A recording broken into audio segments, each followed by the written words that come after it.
bersyukur kepada Allah Subhanahu wa Ta'ala yang telah membantu kami untuk menggerakkan hati Bang Hotman agar dapat membantu kami keluarga.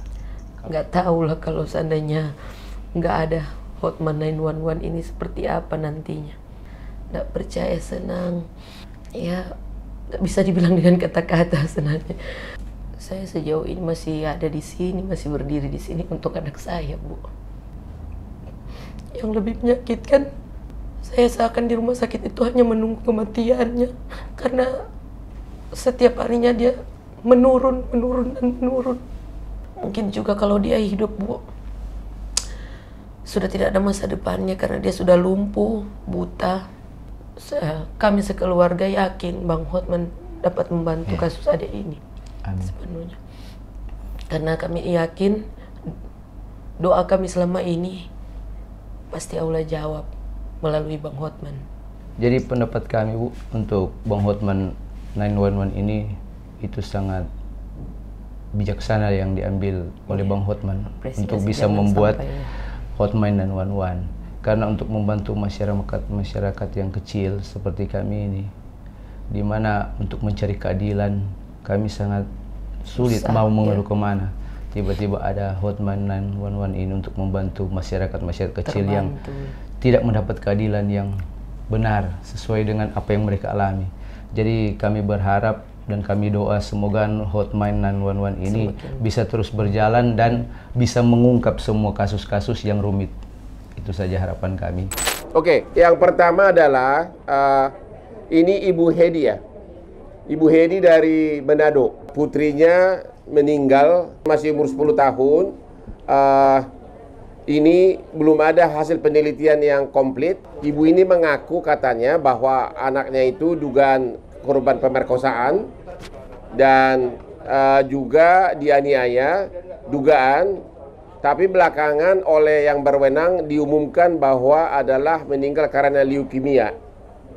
Ya, itulah yang mau kita tanya. Ibu ini jauh-jauh datang dari Manado. Ya, jadi kalau boleh Ibu gimana? Ibu, anak Ibu dibawa ke rumah sakit tanggal berapa, Bu? Tanggal 28 Desember 2021. 28 Desember 2021 dibawa ke rumah sakit di mana? Di rumah sakit Eling. Di mana? Di rumah sakit Eling. Rumah sakit Eling di Manado. Iya, rumah sakit Eling. Terus habis apa di Manado apa? Apa kejadian di rumah sakit? Kenapa Ibu bawa ke rumah sakit anaknya? Iya, semula saya kira adik Ica ini mengalami menstruasi. Keluar darah dari vagina umur 3 tahun. Waktu itu dia sudah sudah menstruasi belum? Belum pernah. Terus Ibu curiga dikiranya menstruasi terus dibawa ke rumah sakit. Iya, karena berlebihan darahnya, saya jadi curiga, jadi saya bawa ke rumah sakit Eling waktu itu. Dan dari rumah sakit Eling sempat memeriksa adik Ica, dan dari rumah sakit Eling yang mengatakan ada sobekan di selaput darah adik. Oke, sekarang yang menjadi pertanyaan utama adalah karena waktu itu press release dari aparat menyatakan meninggal karena leukemia. Itu tanggal berapa itu diumumkan? Tanggal 24 Desember. Bukan. Press release-nya itu sesudah meninggal. Jadi dibawa ke rumah sakit tanggal 29 Desember 2021. Anak Ibu meninggal tahun berapa? Tanggal 24 Januari 24 Januari 2022, jadi hampir 1 bulan di rumah sakit. Terus tanggal berapa diumumkan bahwa meninggal karena leukemia? Hari itu juga saat saya dan keluarga sedang penguburan adik, sorenya itu langsung di konferensi pers yang mana adik leukemia stadium. Yang mengadakan konferensi pers siapa? Humas Polda. Siapa? Pihak rumah sakit Humas Polda Manado. Iya. Oke.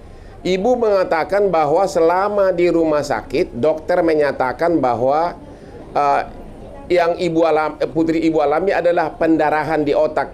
Pertanyaannya, kenapa tiba-tiba sesudah meninggal diumumkan leukemia? Itu yang saya tidak tahu, Pak. Soalnya malam sebelum adik meninggal saya sempat memintakan hasil ke pihak rumah sakit, tapi dari pihak rumah sakit mengatakan yang mana hasilnya itu masih lama karena untuk mengecek apa dia memiliki penyakit tertentu itu prosesnya lama. Oke. Paginya dia meninggal, tiba-tiba kami kaget mendengar kabar kalau dia leukemia stadium 4, sementara dokter yang malamnya bilang ke kami tidak secepat itu hasilnya, kok paginya sudah ada. Oke, kita mulai dari awal. Waktu anak Ibu dibawa ke rumah sakit, katanya si anak masih sempat menyebutkan 2 nama yang menganiaya dia. Benar itu? Iya, benar, Pak. Jadi anak ibu mengatakan ada 2 nama laki-laki yang menganiaya dia. Apa dia bilang? Yang persisnya itu tanggal berapa dia bilang itu? Tanggal 29 pagi sesudah dia kan malamnya kritis. Ya. Dia sadar paginya itu, dan kritisnya dia menyebutkan 2 nama. Yang pada saat dia menyebutkan 2 nama, saya langsung menelpon kepada Polresta Manado untuk mengirimkan Pak Polisi untuk menanyakan. Jadi dia menyebutkan 2 nama. 2 nama ini dia diapain sama 2 nama ini? Dia niaya atau apa? Katanya dianiaya, dipukul, kepalanya dijelotin ke dinding, terus ada beberapa tempat yang dipukul dan ditendang, banyak tempat yang dia jelaskan. Kemudian dia merasa diapain sesudah itu? Waktu itu dia tidak menjelaskan lebih lanjut karena katanya habis dijelotin kepalanya ke dinding, dia pingsan. Tapi di saat pingsan itu yang dia sempat merasakan sebelum benar-benar tidak sadar, celananya disobek. Jadi sesudah anak itu dianiaya, dibenturkan ke tembok, dia dalam keadaan hampir pingsan, masih merasakan celana dalamnya disobek. Iya, itu yang dia sampaikan. Dan dia menyebut waktu dia masih hidup, berapa hari sesudah dibawa ke rumah sakit, dia menyebutkan 2 nama. Keesokan harinya tanggal 28 masuk rumah sakit. Tanggal 29 dia menyebutkan ada 2 nama. Iya, ada 2 nama. Oke. Jadi dan kemudian sesudah ibu anak itu menjelaskan menerangkan ke ibu nama 2 yang diduga pelaku, kemudian ibu panggil polisi. Iya, saya panggil polisi biar lebih jelas yang adik maksudkan itu, karena kalau dari kami sendiri kami nggak jelas. Dan anak itu kemudian menyebutkan lagi nama 2 pelaku itu, diduga pelaku. Iya, ke oknum aparat. Iya, ke oknum aparat. Tapi sampai hari ini belum ada tersangka. Iya, 3 hari juga sebelum dia meninggal, Bapak Kapolda sama Kapolres datang langsung menemui dia jam 3 malam untuk menanyakan kembali terduga pelaku itu, dan dengan jelas dia juga menyebutkan 2 nama itu sampai sempat keluar di berita, Pak. Oh, jadi bahkan menjelang dia meninggal pun, iya. Dia berarti anak itu sudah 3 kali menyebutkan 2 nama. Pertama ke ibu sama ke bapaknya. Iya, Pak. Kemudian ke oknum polisi waktu itu. Iya, Pak. Terakhir menjelang meninggal dia juga menyebutkan 2 nama kepada Pak Kapolda Manado waktu itu. Iya. Oke. Ada wartawan di situ, saksinya sempat keluar juga beritanya. Oke. Dan itu anaknya masih sangat polos, bahkan sebelum meninggal dia masih ngomong begitu. Iya, Pak. Dia juga mengatakan seperti itu. Oke. Sekarang anak putri ibu itu hampir 1 bulan di rumah sakit, dan menurut dokter katanya yang terjadi adalah pendarahan di otak, benar? Iya, menurut dokter pendarahan di otak. Selama dimintakan untuk dibedah. Dan selama sebulan di rumah sakit yang dikasih adalah obat untuk mengobati pendarahan. Iya, sampai dia meninggal hanya obat pendarahan dan obat untuk Pertanyaannya, kenapa kemudian sesudah meninggal ada press release dari aparat menyatakan meninggal karena leukemia? Iya, itu yang saya. Oke, ibu di sini membawa bukti, ini membawa coba silakan dulu kata dokter yang merawat pendarahan ya. Yo, coba ini bahasa Manado sebagian, benar? Coba. Ini benar-benar ini adalah suara dokter. Iya, nak perlu di kalau begini selalu dilakukan. Oh iya. Jadi pendarahan di otak ini berarti tapi pertama dia masih bagus kan, nanti dia untuk kalau keluar darah itu kan dijedome kan, darah itu kan. Namanya dia juga pendarahan, maka namanya itu sebuah hematan. Dia masih mau berjalan bagus di rumah tuh. Sebuah hematan itu dapat dia pendarahannya, dia kan langsung di dalam otaknya, di bebas lapor. Lapor itu mural, itu di bebas lapor. Kok dia seperti apa? Kayak bapak kalau misalnya bayangkan kayak barang, bocah-bocah habis. Itu kalau awal kita keluhan, maka udah misalnya rembes-rembes makin banyak darah, dia melakukan itu kalau Dari rekaman ini terdengar bahwa dokter mengatakan bahwa putrinya ibu ada pendarahan betal. Coba pendarahan gimana, Cesar? pendarahan di otak sebelah kanan yang menyebabkan otak kanannya bergeser ke kiri. Pendarahan di otak di sebelah kanan dan menyebabkan otaknya bergeser ke arah kiri. Terus oleh dokter waktu itu disarankan apa? Disarankan untuk operasi, tapi Operasi apa? operasi kepala. Operasi kepala. Iya. Tapi kenapa tidak jadi dioperasi? Karena ada risikonya.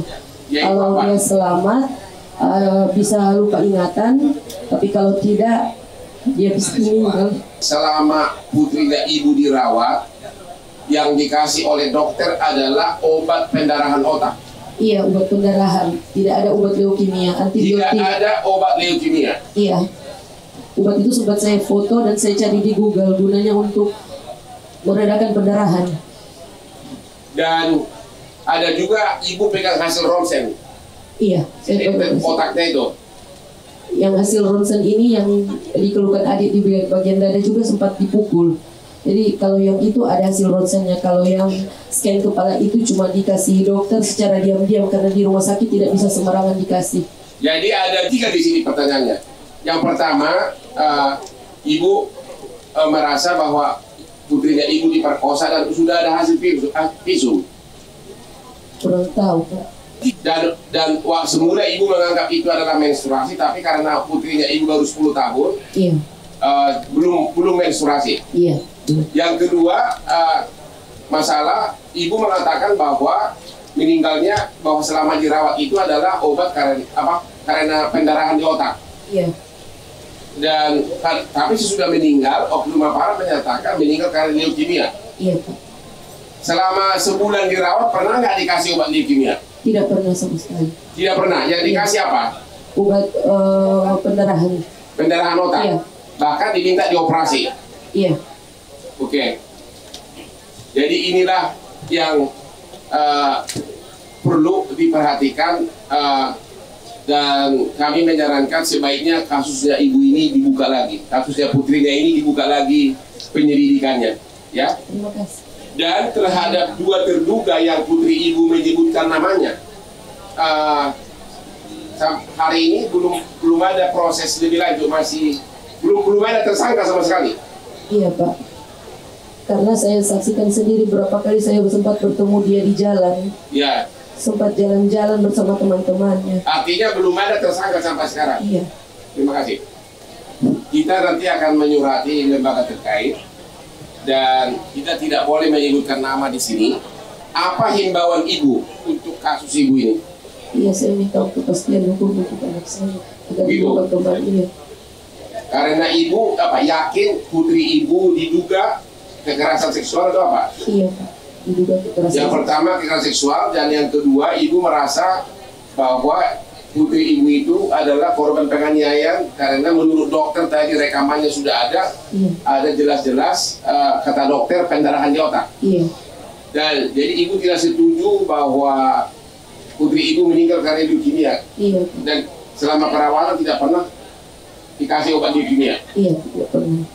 Kalau boleh, saya mau minta untuk diotopsi saja, biar kita terang-terang tahu. Jadi kami mohon kepada Bapak Kapolda Manado untuk melakukan otopsi ulang agar benar-benar kepastian hukum terwujud, dan sekali lagi kita tidak menuduh siapapun, tapi agar proses hukum benar-benar dicoba lagi karena adanya bukti baru ini, yaitu adanya bukti-bukti surat dari dokter, bahkan ada juga ronsen kepala ya yang membuktikan bahwa terjadi kerusakan di otak dari diduga korban kekerasan. Salam Hotman 911.